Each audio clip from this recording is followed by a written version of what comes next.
Yeah, like I'm confident, like, oh my god, she's so confident. Oh my god, she's so confident, to the point that people didn't believe it. I remember. I remember when I was in college. Yeah, my friends. Yeah, one of my best friends at the time, Crystal. She, we got really tight, and she was saying to me, like, do you know what a lot of people say about you behind your back? I was like, what? She was like, everybody, and I think she admitted that she even felt the same way. It's like, everybody thinks that your confidence is fake. I was like, really? She goes, yeah, this one. She came up to me. She was just like, the way she's so confident, but like, she's so loud and happy. It's because she's secretly insecure. But I had to tell her, I was like, you know what? Latoya's even worse at home. I was like, really? She goes, she's even worse. She really, like, what you see about her, that's really her. You know what I mean? And I understand it. The girl, my friend Crystal, she was of Caribbean descent. I don't think she was Jamaican. I can't remember what country she was from. But she was lighter than me. But the girl that was talking to her was a white girl, Morgan. Yeah, I remember. And I name names in it, Morgan. and I understand that. I've heard it my whole life. I've heard it. She weren't the first person. I heard it a lot. It's an assumption people make. You know what I mean? What do they say? Something like the empty barrel's the loudest, but that usually refers to intellect. But sometimes it's just like, yeah, sometimes I recognize it as well. I see it in a lot of what do you call it, fat influencers. Oh my god, yeah, you can see the fake confidence, and to be fair, they even sell it. That's what they're trying to sell us. Love yourself, wear this, blah blah blah, and it's all nonsense. Do you understand? It's fake. You can tell that. She cries if she eats burgers, then kind of thing. Yes, I understand that. But I understand it because this is England. You understand, and it's a society where, fat people are ostracized. I mean, that's just out of the question. Yeah, and then, but that's just white people. That's how you are. And then also, as a dark skinned black woman, of course, as a dark skinned black woman, we're the most treaded upon, we're the most despised. What's the word? Undesirables. That's the word. Yeah, we are the undesirables of the globe in terms of the people whose physical attributes you can shit on the most. Black women, dark skinned black women. Yeah, and so the most extreme version of that is a fat one. Do you know what I'm saying? Yeah. So it's difficult for them to see me that I'm genuinely happy about myself and with myself, and I don't cry myself to sleep every night. But the thing is, I'm first off, I'm Ghanaian. I'm Ghanaian and I'm Ashanti, and where I'm from, my skin is celebrated. I remember I was about 12. Yeah, I couldn't be more than 12 or 13. No, I was 12. I was 12 years old, and I was at the airport. Yeah, I was at the airport. I think I was coming back from Ghana to London, and I had, like, my shemikabanime splits. Yellow, what? Yellow, but that styles, I've seen that fabric recently. Yellow with blue flowers. What?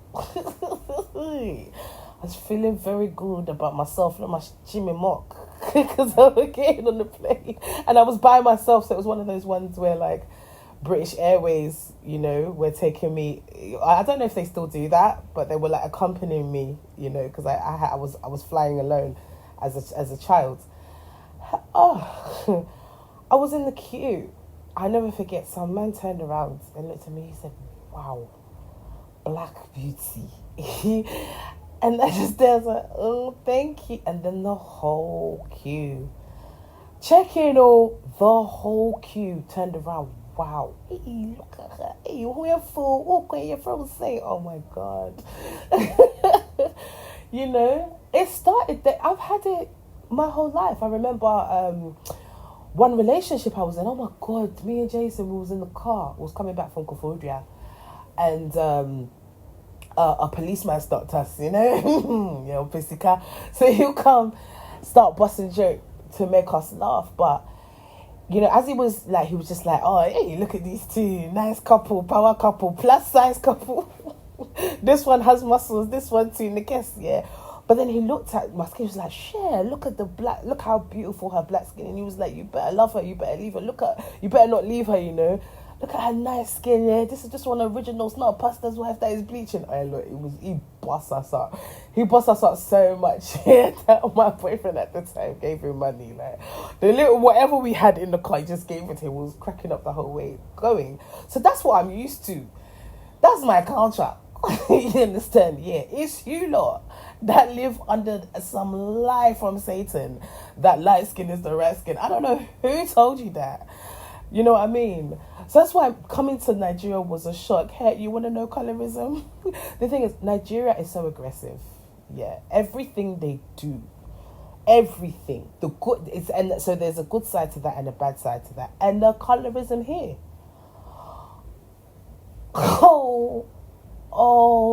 You know, no, it's, do you know what, I'm laughing, but actually in Nigeria it's not a laughing matter. And I've heard, like, you know, Lupita Nyong'o spoke about it, what she went through growing up, and I think she's from Kenya and other countries, colorism. But I don't know, I just thought it was a Western thing, a diasporan thing. Yeah, but in Nigeria, I've been told that. Who told me that? My husband, Kenneth, told me that the the lighter kids in the school, the light-skinned kids, get better school uniform because they're light. They will get like long sleeves to protect them from the sun. Hey, one actress, I don't know who she was or something, some Nigerian actress or something, was saying how like the light-skinned girls are allowed to grow their hair whilst the dark-skinned girls have to cut it. Yeah, and so I have had issues. I've had like serious, unnecessary issues with women who, just because she's lighter than me, really treats me like shit. And the reason she treats me like shit, it's not because I'm dark, or that's not the first thing that comes to her mind. That who's this black girl? It's not that. It's they haven't seen a black girl like this, somebody that looks like this, that walks the way she walks and talks the way she talks. It's incredible. And I've also had women my size, even lighter than me, come to me and say, "How do you do it?" I had that at a swimming pool. How do you do it? And I said, "Watch, because you're so confident. How do you strip off and take off into your bikini and swim?" I said, "Hey." You know, but over the years, through prayer and just, you know, talk, you know, I've noticed God like drawing my attention to certain content, and then also reflecting back on a lot of the bullshit that I've been through in my life, you know, with my kids ending up in social care and having a mental breakdown and stuff, and not realizing that, oh my God, so all of this is because I is black. I never knew, because my looks mean nothing to me. And I mean that in a positive and negative way, in the sense that, like, everything I'm saying about all those compliments I got about my skin, I didn't achieve this skin. I didn't work for this skin. Do you understand? I maintain it. Yeah, I drink a lot of water and I use shea butter. If anybody wants to know any secrets, but the tone of it, the color of it, it wasn't my idea. And then I also know that, yes, I'm fat, but my body's in proportion. Do you know what I mean? Like, I've got that, what's it, hourglass figure or whatever. Sometimes. Yeah, but the yo-yo dieting, I'm messing up my body, you know. Anyway, that's another thing. We'll discuss that another time. But yeah, I've got big breasts, big bum. I'm proportionate. I'm tall, you know, and I have this conventional beauty thing that they talk about. And then there's somebody called Kylie Jenner. I'll always rate you for the rest of my life, because she came in and she made the rubber lips the standard of beauty. Hallelujah. When I was younger, yeah, all the Jamaicans used to call me rubber lips, but now there's something called lip filler. You man want these lips. I wish I could sell them. So yeah, so I'm pretty young, cute. I look young for my age and stuff like that. But so what? So what? I'm hungry. I need money. I don't have a mansion. I don't have a car. Like, I've got issues. Wear Fenty today. You're an idiot. You're a dumb I don't respect people who think they're so something because they're good looking. You're good looking, and then what happened? So good looking women don't get divorced because you're pretty. No man leaves you. Yeah. Huh? Because you're pretty, you don't get fired. Shut up. Because you're pretty, you've got all the money. What's your beauty? Shut up. Something it didn't work for. So it means nothing to me. But at the same time, because it means nothing to me, and then also, growing up, because I was also like, I academically excelled, and I was always, ahead of the pack, and, doing great things. And so being a black person or being a female, it never counted against me until I was in a vulnerable situation. I mean, I've been in a vulnerable situation my whole life, having the kind of mother I have, but until the day I turned to the UK government for help because I was a single black mother. Oh my God. A mistake I regret for the rest of my life. I tell you, I regret turning to the UK government as a single black mother, as a homeless black mother. Goodness me. My life just fell apart, to keep it simple. My life, my business, my literally my mental capacity fell apart because black women we're scum. Do you know what I'm saying? We're there to be stolen from. You see, black men even get the opportunity to be fetishized and to be entertainers. They even get to be jigaboos. We don't even get that. We're to be stolen from. Set the trends, don't give them no credit. Yeah, so my lips look better on Kylie Jenner than me. When they're on my lips, they're rubber lips. But when they're on Kylie Jenner, she can create $1 billion business from it. And then you'll say black women are bitter, black women are angry. Well, wouldn't you be? Wouldn't you be? But I'm not angry. I'm not bitter. I'm just... Everybody suck your mother, innit? You understand what I'm saying? Yeah. But so now I understand. I'm not in. I wouldn't even say I was in denial before. I've never been in denial. I literally didn't know because it didn't apply to me. Is what I'm trying to say to you, and it still doesn't. You understand? My skin is not a prison. You know what I mean? And even for those who do like my skin and do appreciate my skin, that's just the surface. I've got so much more to offer. I've got breasts as well. Did you know my breast is big? Guys, scroll through my other videos, man. This is audio only. I got big breasts. Okay, you know what? At this point, I'm going to put a picture of my breast.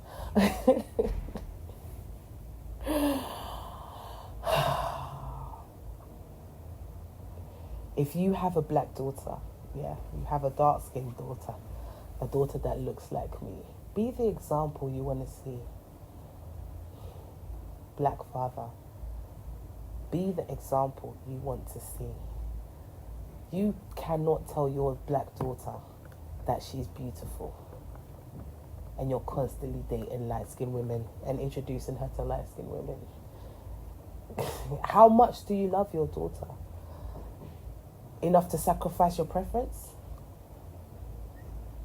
I remember when Jermaine Dupri was talking about, remember that plus size girl? She wasn't dark skinned, but she's big, so let's relate to my BBWs, yeah? She was accusing, she's the one that launched that lawsuit against Usher and stuff, yeah. And she went public with it, and she had a lawyer and stuff like that. And Jermaine Dupri was being interviewed. I want to say Breakfast Club, but I can't. I'm not sure. But he was on some radio station, and they asked him about it. You know what I'm saying? He was like, "Come on, he ain't fucked that fat bitch." The level of disrespect, yeah, that he showed that girl First of all, yeah, we all know how black men truly feel about BBWs. Yeah. The only ones who are not attracted to BBWs are homosexuals. I'll tell you that for a fact. Any black man, if he's a black man and he tells you that he hates fat women and he would never smash a fat woman, he's a gay. He likes boys, so he likes boy bodies. Do you understand? The fat, the curves, the breasts, that's not what he's into. Cassia, how could you not be into BBWs? You don't like women getting pregnant? Are you dumb? It's the most childish thing you can say. I'm also not saying that you should get up and start fetishizing me. I'm a chubby chaser. I only like my women BBW. I'm not saying that, but it's some dumb shit. But it's also as dumb as saying you don't date slim girls. It's on equal footing. Do you understand? Yeah, it's just as dumb. Women, our weight fluctuates. That's part of being a woman. Oh, anyway. anyway. So the level of disrespect that JD said, but when he said that, yeah, instantly I thought, does he not have a daughter? I thought, just dating. I mean, maybe he doesn't. I actually don't know that question, the answer to that question. But that was my gut reaction. Does he not have a daughter? Is she slim? And then I thought of Latosha. That's Latosha in Escape. But she's plus size. And I thought, he's a black man. He must have somebody in his family that looked like her. At least in America. In America, she's even slim. In America, she's even... She's Tyra Banks.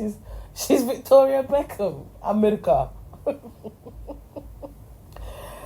She's saying Kate Moss compared to what is available over there. You're trying to tell me in your family there's nobody? How could you talk like that? And that's it. So you wanna preach? And let me go for the women as well.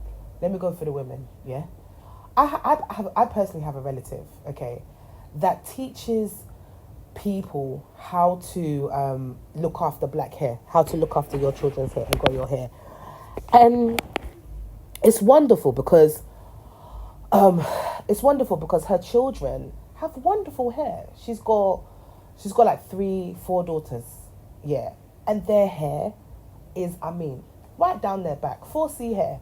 She really knows how to do it. She wears wigs all the time.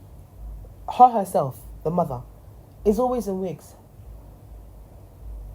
We've never seen her hair. I actually, even though she's a relative of mine, I actually don't know what her hair looks like at the moment. I don't remember the last time I actually saw her actual hair.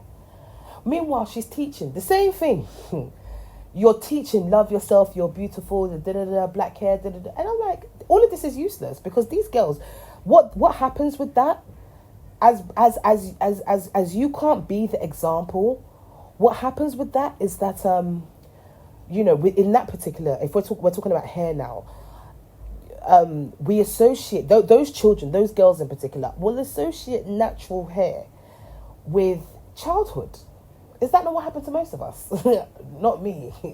I come from a family where they started relaxing my hair from when I was like 6 months old. You understand?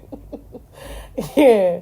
So, yeah. But for most of my friends that grew up in normal homes, normal non-African, Africans are wicked though. Nigeria, Erade. 2 years old, 1 year old, she's full extension, so full hair's already yamming out.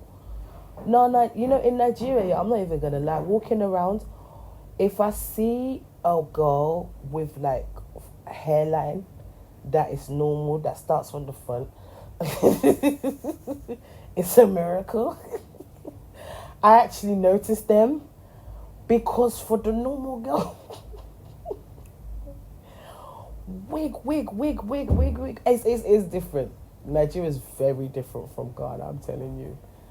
Yeah, it's very, very, very different. Very, very different.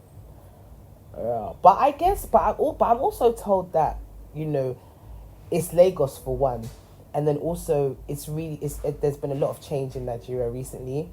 That like the girls, there's like been this feminist movement, and so the girls have changed to the point that like one lady that I met, she married, and she lost all her friends when she got married because her friends feel like, I mean, they say it's in town that like if you know iron a man's clothes, if you iron your husband's clothes, it's like he's ruling over you. Like this is the way they're thinking, and I'm telling you, oh my god, I'm gonna have to do a whole podcast about it. Yeah, but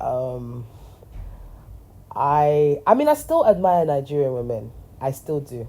I still do. But getting to know them personally over here, I've been greatly disappointed, man. Yeah, it's just the way they're so transactional about their bodies. This feminist movement is not doing you guys any favors. I don't know what the hell. Anyway, yeah. So yeah. But for anyway, so that's the African women that don't know how to do their kids' hair.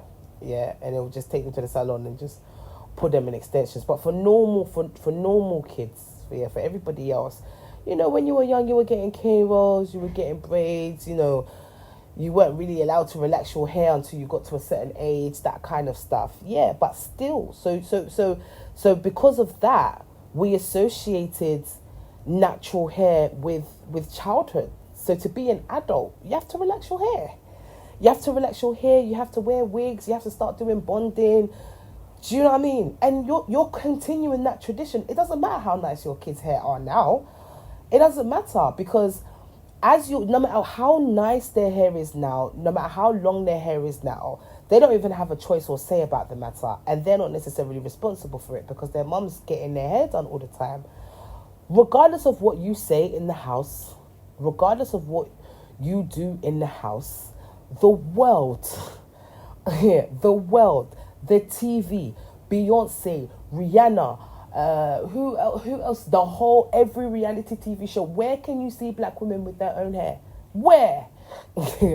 Where? The only option that we are given is dreadlocks, and some of us don't want to dread our hair. Some of us don't want to do dreadlocks.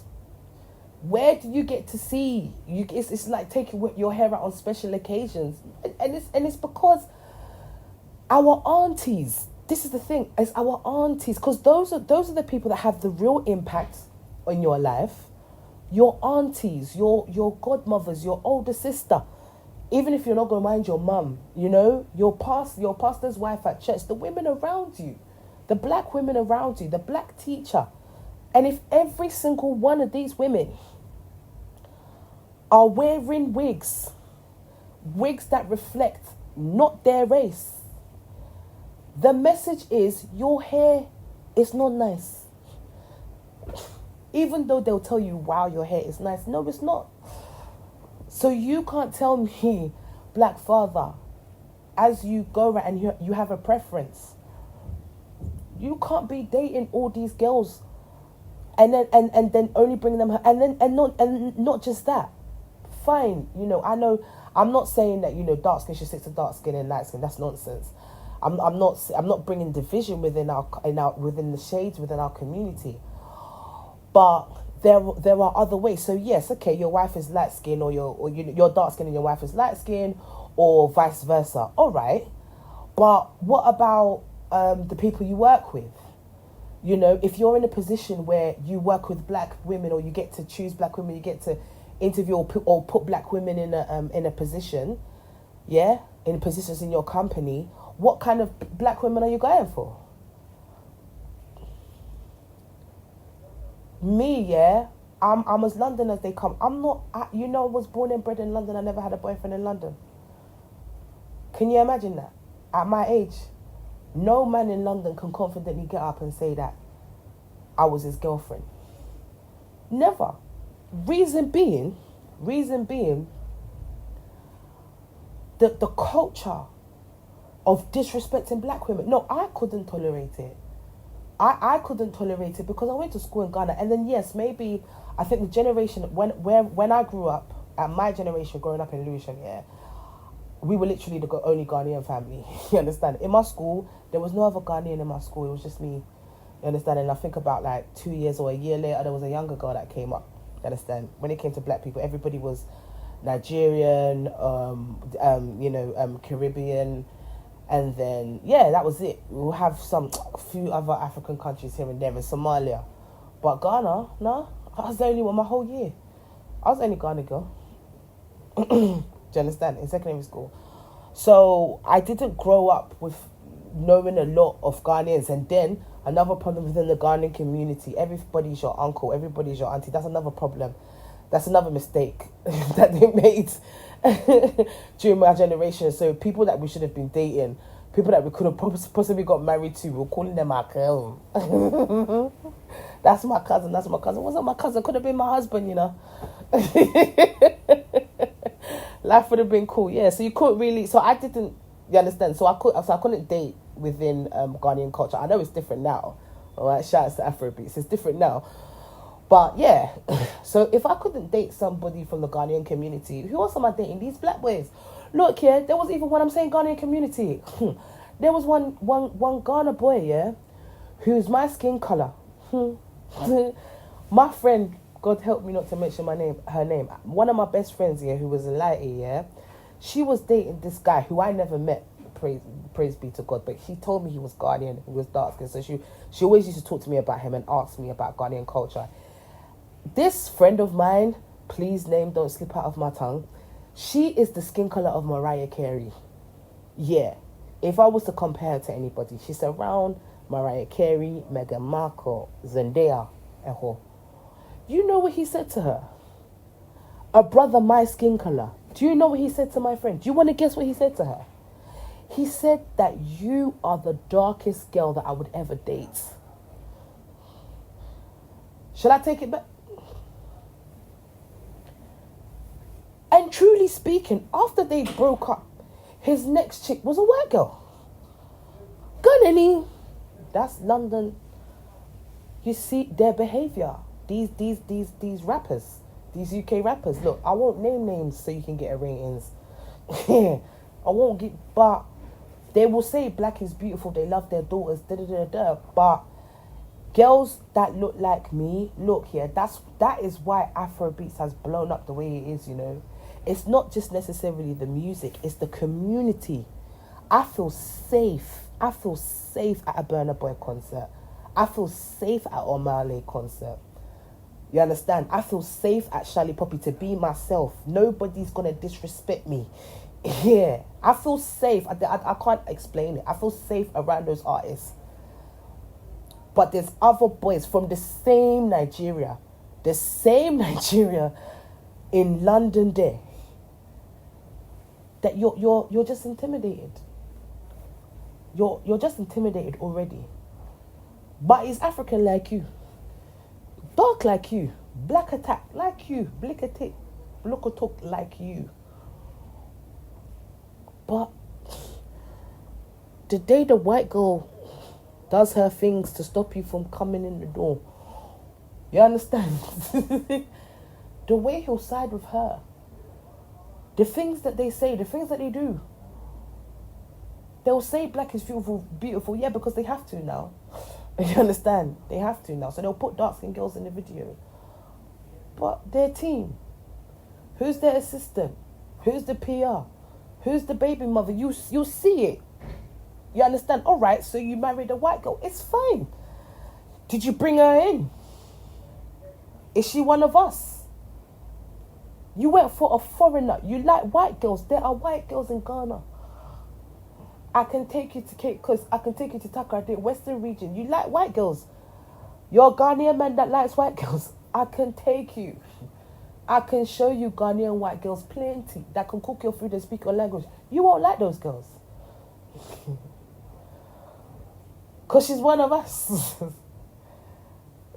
So your behavior, everything about you, and your choices in the women that you even admire, bro, the women that you post, the women that you compliment, the women that you fan over.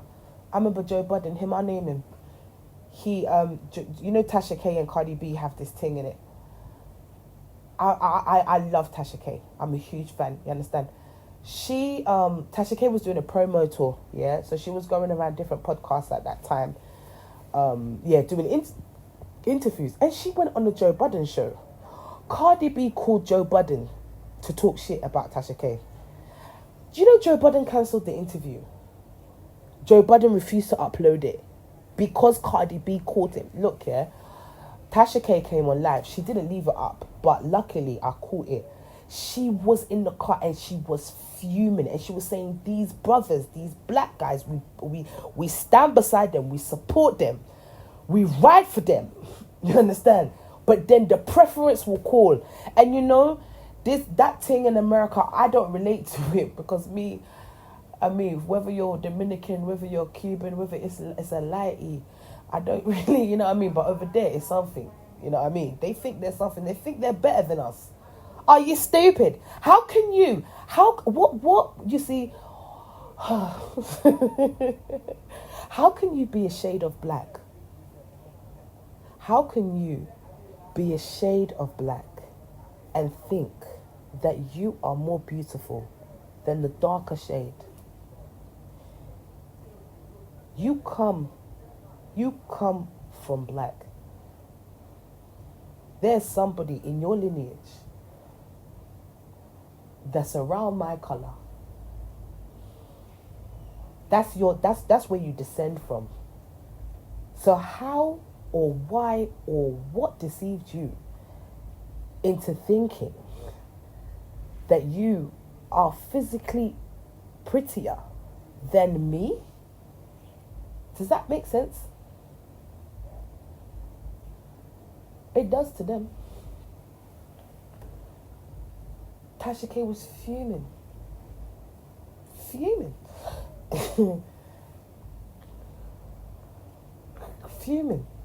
At the end of the day, this is how you treat us. So I put it to you, oh black father, oh black mother, concerned about the confidence of your dark-skinned daughter. What example are you setting? It was easy for me to know my worth. All the guys around me dated girls that looked like me. My family, my cousins. One or two might go for somebody that doesn't look like me. One or two. You understand? But even that, even if she was, much lighter in colour, her body shape, her hair, she's one of us. Do you understand? She's one of us. She doesn't think she's better. We don't even realise that she's light skinned. We don't realise that she's mixed race. We don't clock it. She's just cis. She's what's his name's wife. And they would marry them, by the way. That's another thing. Honour them. Marry them. So I didn't grow up, so I don't question my beauty.